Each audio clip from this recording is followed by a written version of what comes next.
உயிர்த்தெழுந்த இயேசு கிறிஸ்துவின் நாமத்தினாலே வாழ்த்துக்கள். பிரியமானவர்களே, இந்த நாளில் கூட பரிசுத்த ஆவியானவர் நம்மை வழிநடத்துவாராக. ஹல்லேலூயா. கொஞ்ச நேரம் நம் அந்நிய பாஷை பேசி பரிசுத்த ஆவியானவரை மகிமைப்படுத்துவோம். பரிசுத்த நம்மிடம் இடைபடுவாராக. இந்த வார்த்தைகளை அவரே பேசுவாராக. உண்மையான சத்தியத்தை அவரே என் மூலமாக அவர் பேசும்படியாக, என்னை மறைத்து விழும்படியாக நான் ஜெபிக்கிறேன், என்னை தாழ்த்துகிறேன். கர்த்தாவே, உமக்கு கொடான கொடி சோத்திரம். நன்றி தகப்பனே. இந்த நல்ல நாளுக்காக சோத்திரம். இந்த திங்கள் நாளுக்காக, இந்த வாரம் முழுதும் இதை பார்த்துக்கிற ஒவ்வொருத்தரும் ஆசிர்வதிங்க. அவங்க வேலைகளை கையிட்டு செய்ய வேலைகளை ஆசீர்வாதத்தை கட்டுவிடுங்க. ஐஸ்வர்யத்தை சம்பாதிக்கும் பலனை கொடுங்க. அவங்கள ஆவிக்குரிய வாழ்க்கையில் நீங்கள் வரங்களை கொடுங்க. பரிசுத்தமாக இருக்கவும், ஆண்டவரே, பிதா குமாரன் பரிசுத்தாவினை தரிசிக்கிறவர்களாகவும், உம்மிடம் ஐக்கியம் வைத்தவர்களாகவும், சகல ஆவிக்குரிய நன்மைகளையும் இந்த உலகத்துக்குரிய நன்மைகளை பெற்றுக்கொண்டு நல்ல ஒரு போராட்டத்தை நாங்கள் முடிக்க, எங்கள் ஆயுசு நாட்கள் நீடித்திருக்க, எங்கள் தாயின் தகவனை கனம் பண்ணும்படியாக, எங்கள் சொந்த சகோதர சகோதரிகள் நாங்கள் சமாதானமாக இருக்க, சொந்த மாம்சத்தோடு கணவன்மார்கள் மனைவிமார்கள் தன் சொந்த மாம்சத்தோடு கணவன் மனைவியோடும் மனைவி கணவனோடும் ஒன்றாக இசைந்து இருக்கும்படியாகவும், வேதத்தின்படி வாழ்ந்து இருக்கும்படியும் சுகித்திருக்கும்படியும் இந்த நாளில் தேவன் தாமே சகலத்தையும் நன்மையாக முடித்து கொடுப்பாராக, வழிநடத்துவாராக. இயேசு ரத்தம் இயேசு நல்ல பிதாவே. சோத்ரம் சோத்ரம் சோத்ரம் சோத்ரம். அலேலுயா அலேலுயா. பிரியமானவர்களே, ரியாந்தரவா ஷகலகுதுனி அலேரிய பேலா தூரவா கலபா ரேகே ஷேகே லே லே தே தே ரீமா நூதன ஹோரை ஷேக லகுர மாமா ஹவுதர பலபா ஊரபா ரூதர ஊதர மந்தர பல ஷகல பலபா.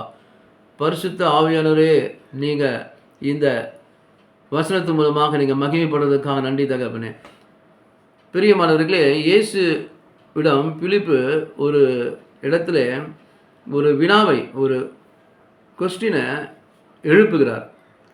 என்னவென்றால், இயேசு ஆண்டவரே, பிதாவை எங்களுக்கு காண்பித்தால் போதும் என்று அவர் அப்படியாக வினாவுகிறார். அப்பொழுது இயேசு ஆண்டவர் சொல்கிறாரு, யோவான் அதிகாரம் 14வது அதிகாரம் 7-8 வசனங்கள் பாருக்கு. அது தீர்க்கமாக நம்மளுக்கு கொடுக்கிறதை நீங்கள் நல்லா கூர்ந்து கவனிங்க சகோதர சகோதரிகளை. இது ஊழியக்காரர்களாக இருந்தாலும் சரி, இதை நல்லா பாருங்கள். நம்ம இயேசு ஆண்டவரை மகிமைப்படுத்துவதும் பிதாவை மகிமைப்படுத்தும் பரிசுத்த மகிமைப்படுத்தும் தான் நம்ம விசுவாசிகளுக்கும் ஊழியக்காரர்களுக்கும் கடமை. அதில் ஒரு சந்தோஷம். அவரை மகிமைப்படுத்த நிச்சயமாக நம்ம வாழ்க்கையில் சகல ஆரோக்கியம் வரும். ஃபஸ்ட்டு நமக்கு ஆரோக்கியம் இருந்தால் போதும், எல்லாவற்றையும் நம்ம பெற்றுக்கொள்ள முடியும். நம்ம சரீரத்தில் ஆரோக்கியம் இருக்கணும். ஆவியை அவித்துப்படாதபடி நம்ம காத்துக்கொள்ளணும். நம்ம ஆத்துமாவை காத்துக்கொள்ளணும். ஆத்துமாவை கொல்லுகிறவர்களிடம் நாம் பயபக்தி இருந்து இந்த நல்ல வாழ்க்கையில் அவர் சித்தம்படி வாழ்ந்து அவருக்கு பிரயோஜனமாக இருக்கணும். சாதாரண மனிதர்களுக்காகவும் அவர்களை நாம் மகிமைப்படுத்தி பரலோகத்தை நாம் இழந்து விடக்கூடாது. ஆகையால் இந்த இடத்துல பிலிப்பு அவ்வாறாக கேட்கும் பொழுது ஆண்டவர் சொல்கிறாரு, பிலிப்பை பார்த்து, என்னை அறிந்தீர்களானால் என் பிதாவையும் அறிந்திருப்பீர்கள். நல்லா பாருங்கள், எவ்வளோ ஒரு ஆவிக்குரிய சத்தியம். என்னை அறிந்தீர்களானால், இயேசுவாக என்னை நீங்கள் அறிஞ்சிருக்கீங்களா? அப்போ இது முதல் நீங்கள் அவரை அறிந்தும் அவரை கண்டும் இருக்கிறீர்கள் என்றார். அப்போ என்ன சொல்கிறார்? அப்போ இது முதல் நீங்கள் அவரை அறிந்தும் அவரை கண்டும் இருக்கிறீர்கள். அப்போனா அவரை நீங்கள் பார்க்குறீங்க, அவரை கண்டும் இருக்கீங்க, அறிந்தும் இருக்கீங்க, கண்டும் இருக்கீங்க. யாரை? அப்போ என்னை பார்த்தோன்னே, அதாவது இயேசு ஆண்டவரை பார்த்தோன்னே என்னை பார்த்துட்டீங்களான்னு இயேசு ஆண்டவர் சொல்கிறார். அப்போ நீங்கள் அவரை அறிந்தும் கண்டும் இருக்கிறீர்கள்ன்றார். அப்போ இதில் என்ன ஒரு சத்தியம் இருக்குது? அப்போ என்ன ஏதோ ஒரு பேச்சுக்கு இயேசு ஆண்டவர் சொல்கிறாரா? இல்லை அவரை இயேசு ஆண்டவர் சும்மா அவர் மகிமைப்படுத்துகிறாரா? அவர் சத்தியத்தை சொல்கிறார். அவர் பொய் சொல்லணும் அவசியமே கிடையாது. அப்போ இதை நல்லா நிறைய பேர் வேறு விதமாக பேசுகிறாங்க. ஒரு பிதா குமாரன் பரிசுத்தம் பேசும்பொழுது, திருத்துவத்தை பேசும்பொழுது இது உடனே ஒரு வார்த்தையை சொல்லி மற்றவங்களை புண்படுத்துறவர்களாக இருக்கிறார்கள். கள்ள போதகம். உடனே ஒரு வார்த்தை சொல்லிட்டா, ஒரு சகோதரன் சொல்லிட்டா ஊழியர்களாக கள்ள போதகம். ஏன் அப்படி சொல்றீங்க? தன் சொந்த சகோதரனையும் நம்ம விசுவாச குடும்பங்களுக்கு ஒரு சகோதரனும் சகோதரி சில ஏதாவது தவறு பேசிட்டா அவங்களை திருத்துங்க. இந்த வார்த்தை தப்பு, இந்த ஆதாரத்தினோட பேசி அவங்களுக்கு சத்தியத்துக்குள் நடத்துங்க. உடனே நம்ம ஆக்னிக தீர்ப்பு, கள்ள போதகர் அவ்வளோ முடிஞ்சது, அவர் லைஃப், அவர் ஊழியெல்லாம் முடிஞ்சுதா? கிடையவே கிடையாது. நம்மை நடத்துகிற பரிசுத்த ஆவியானவர். ஆண்டவருக்கு பயந்தவர்கள் நாம். ஆனால் எதை எடுத்தாலும் நம்ம கேலி கூத்தாக நம்ம பண்ணி ஊழியங்களை கெடுக்கக்கூடாது, ஆசீர்வாதம் இழந்து போகக்கூடாது. நம் காண்கிற தேவன் நம்மோடு இருக்கிறார். எந்த ஊழியக்காரிகளும் நடத்துறது ஆண்டவர். எந்த ஒரு வார்த்தையும் நம்ம பேசிடலாம், ஆனால் ஆண்டவர் தான் நம்மை நடத்துகிறவர். அதனால் அப்போ இயேசு ஆண்டவரை அறிந்திருந்தாலும் போதும், கண்டிருந்தாலும் போதும் தானே சொல்கிறாரு இன்டெரக்டா. அடுத்தது என்ன சொல்கிறாரு? பிதாவை எங்களுக்கு காண்பியும், அது எங்களுக்கு போதும் என்றான். பிலிப்பு திரும்பியும் பிதாவை எங்களுக்கு காண்பின்றான். அப்போ அதற்கு இயேசு, பிலிப்புவே, இவ்வளவு காலம் நான் உங்களுடனே கூட இருந்தோம். பாருங்க என்ன சொல்ல, நல்லா பாருங்க. நீங்கள் பிதாவை காண்பித்தா போதும் பிலிப்பு சொல்கிறான். ஆனால் அதுக்கு ஆண்டவர் என்ன சொல்கிறாரு? இவ்வளவு காலம் நான் உங்களுடனே இருந்தோம், நான் இவ்வளோ நாள் உங்களோட இருந்தோம், நீ என்னை அறியவில்லையா? அப்போ எப்போ எந்த வார்த்தை சொல்லும் போது அறியவில்லையான்றாரு? பிதாவை காண்பித்தா போதும்னு சொல்லும் போது இவ்வளோ காலம் உங்களோட இருக்கேன், நீங்கள் அறியவில்லையான்னு அப்போ நான் தான் பிதான்னு தானே சொல்கிறாரு இல்லையா? அப்போ வேற என்ன அர்த்தம் சொல்லுங்கள்? அதை புரிந்து கொள்ளலாம், அது தெரிந்து கொள்ளலாம். அப்போ இவ்வளோ காலம் என்னோட இருக்க, அப்போ நான் யாருன்னு தெரியலையா? அப்போ அவர் என்ன சொல்கிறாரு? என்னை கண்டவன் இயேசுவை கண்டவன், பிதாவை எங்களுக்கு காண்பியும் என்று நீ எப்படி சொல்கிறாய்? என்னை கண்டவன் பிதாவை கண்டான். அல்லேலூயா. என்னை காண்கிறவன் பிதாவை கண்டான் எழுதிருக்கு. ஏன் இந்த வேதாவத்தை பார்த்து சொன்னா? இந்த வேதாவத்தில் எழுதிருக்கு, நான் ஒன்றும் பேசிடக்கூடாது. உடனே நம்ம உடனே இவர் சொந்தத்தில் பேசுகிறாரு, இவர் பேசுறது தப்பு அப்படின்னு சொல்லிடக்கூடாதுன்னு சொல்லிதான் அந்த வேதாவத்தை ஒன்று பார்த்து குழந்தை மாதிரி நான் சொல்லி கொண்டு இருக்கிறேன். அப்போ என்ன சொல்கிறாரு? இவ்வளோ நாள் என்னோட கூட இருக்க, அப்புறம் பிதாவை நீ காண்பின்னு சொல்கிறியே, அப்போனா நான் தான்ப்பா பிதான்னு சொல்கிறதுன்னு அர்த்தம். இல்லை இயேசு ஆண்டவர் வேற பிதா. ஆமாம், மூன்று நபர்கள் தான், பிதா, குமாரன், பரிசுத்த. ஆனால் 3 பேரும் ஒன்றாக இருக்கிறது உண்மை தானே? அப்போ இவங்க 2 பேரும் இருக்கிறது உண்மை தானே? அப்போ என்ன சொல்கிறார் அவர்?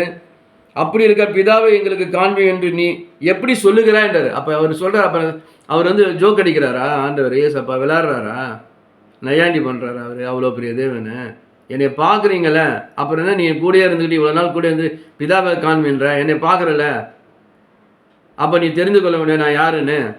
அப்போ நீ காண்பின்னு சொல்கிறிய, நீ எப்படி சொல்வேன்றார்? எப்படி நீ சொல்வேன்றார் அவர் கேள்விக்கிறார். என்னை பார்க்குறல, அப்போ எப்படி நீ பிதாவை காண்பின்னு சொல்கிற? எப்படி அதிகாரமாக சொல்கிறாரு? அப்போ இயேசு ஆண்டவர் பிதாவாகவும் இருக்கிறார். ஹல்லேலூயா.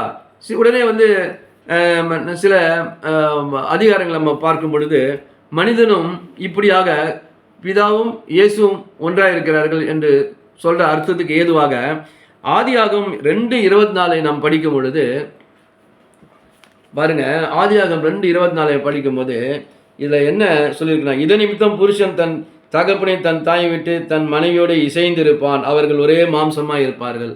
அப்போ என்ன சொல்கிறாங்க இந்த இடத்துல எழுதப்பட்டிருக்கு ஆதியாகமம் 2:24, கணவனும் மனைவியும் ஒரே மாம்சமாக இருப்பார்கள், they're not two, they're one அப்படின்னு சொல்கிறாரு.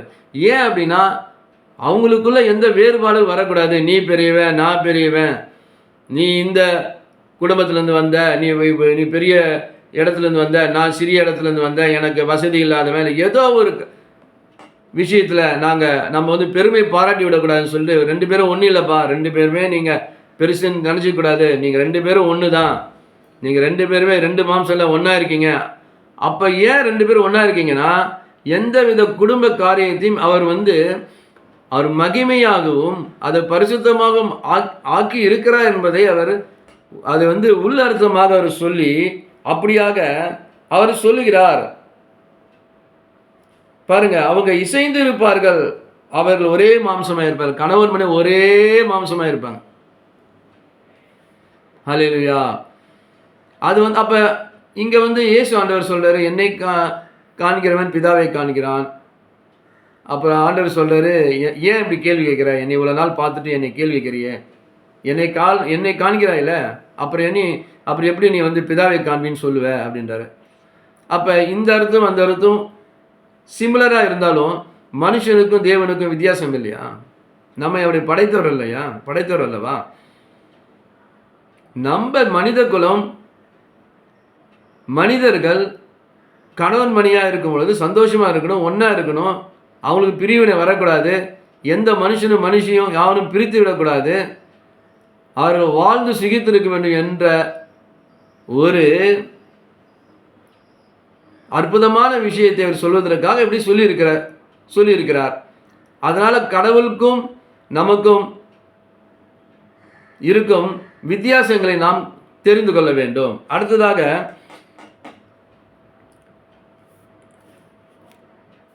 எபேசியர் 5:29 படிக்கும் பொழுது, எபேசியர் 5:29 நம்ம படிக்கலாமா? இன்னைக்கு அழகாக அதை சொல்லியிருக்கு.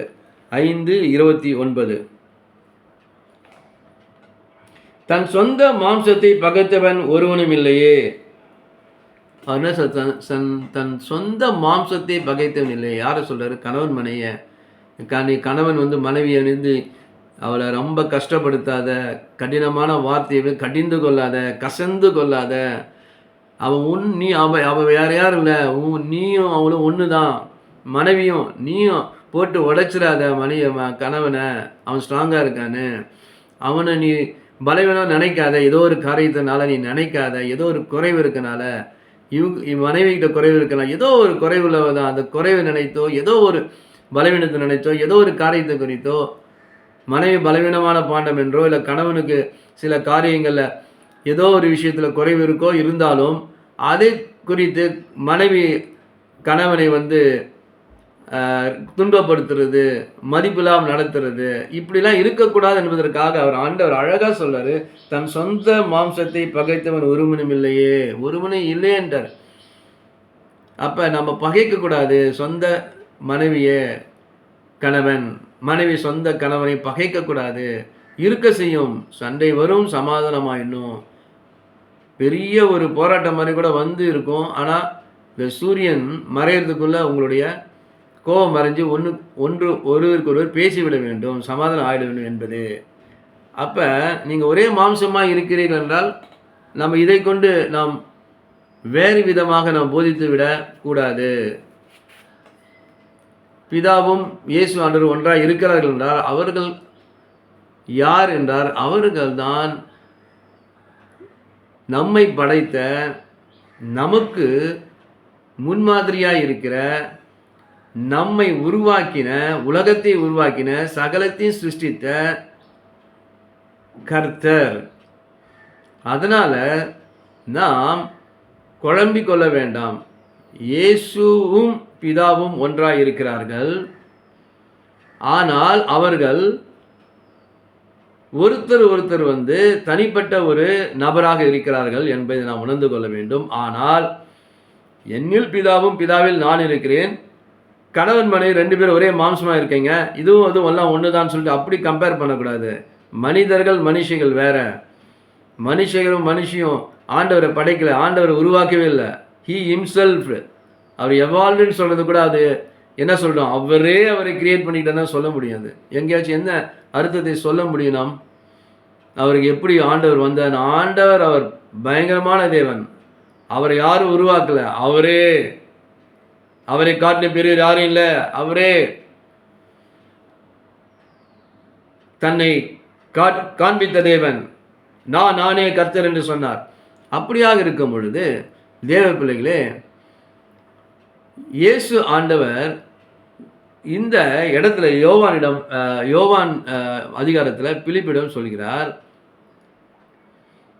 இவ்வளோ நாள் என்னை பார்த்த நீ வந்து என்னை இப்படி கேட்குறியே, பிதாவை காண்பித்தால் போதுன்னு. அப்படின்னா முடிச்சிட்டாரு. என்னை பார்த்தல போதும், பிதாவை பார்த்துட்டேன். ஏனென்றால் நானே வழியும் சத்தியம் ஜீவனுமாக இருக்கிறேன் என்று சொன்னார். அன்புள்ள பிள்ளைகளே, தேவ பிள்ளைகளே, இந்த திருத்துவ தேவன் 3 பேரும் ஒன்றாக இருக்கிறார்கள். ஆனாலும் 3 பேர் ஒன்றாக இருந்தாலும் 3 பேருக்கும் 3 உருவங்கள் இருக்கின்றன. கர்த்தரே ஆவியானவர். கர்த்தருடைய ஆவி எங்கே இருக்காங்க? விடுதலை உண்டு. ஹல்லேலூயா. தேவனே, இயேசு ஆண்டவரே, ஜெபிப்போம். இந்த நல்ல நாளுக்கா சோத்திரம்பா. பிலிப்பிடம் சொன்னீரப்பா, ஏன் நீ என்னை பார்த்து கேட்குற, பிதாவை காண்பியும் அது போதுன்னு. இவ்வளோ நாள் என் கூட இருக்கியே, உனக்கு தெரியலையா? இன்னிலிருந்து என்னை நீங்கள் அறிந்து கொள்வீங்க, கண்டும் இருக்கிறீங்க. என்னை கண்டவன் பிதாவை காண்கிறான் என்று சொல்லியிருக்கீங்கப்பா. இந்த வேத வசனத்திலும் எங்களுக்கு பார்க்க ஆசீர்வாதத்தின் நன்மையும் கொடுங்க. ஒவ்வொரு வாழ்க்கையிலும் தகப்பனே, உண்மையுள்ள சத்தியத்தை, இந்த திருத்துவ சத்தியத்தை நாங்கள் புரிந்து கொள்ளும்படியாக உடனே ஊழியக்காரர்கள் மேலேயும் திருத்துவத்தை பேசும்படியும், திருத்துவத்தை பற்றி பேசுகிறவர்களும் சரி, இதை சொல்லுவர்களும் சரி, அவர்கள் கள்ள போதனை சொல்லுவர்களை நீர் பாரும் ஆண்டவரே. அவர்களும் பேசும் சகோதரிக்குள்ள ஒரு சிறு தவறு செய்தால் அதை சுட்டி காட்டுகளாக இல்லாமல் அதை விலக்கி காண்பித்து அவர்களை கிறிஸ்துவுக்குள் வழிநடத்தும் பிள்ளைகளாக நாங்கள் ஊழியக்காரர், நாங்களும் எல்லா விசுவாசிகளும் ஊழியக்காரர்கள் இருக்கும்படியாக நீங்கள் ஆசீர்வதியும் காத்துக்கொள்ளும். வேறுபாடு இருந்தாலும் நாங்கள் ஆராதிக்கிற தேவன் இயேசு ஒருவரே. ஹல்லேலூயா. ஆமென். இயேசுவின் நாமத்தில் நல்ல பிதாவே. ஆமென். May God bless you. You are going to see wonderful things in coming days. God is going to do miracle after miracle. Amen. Amen. Hallelujah. Hallelujah.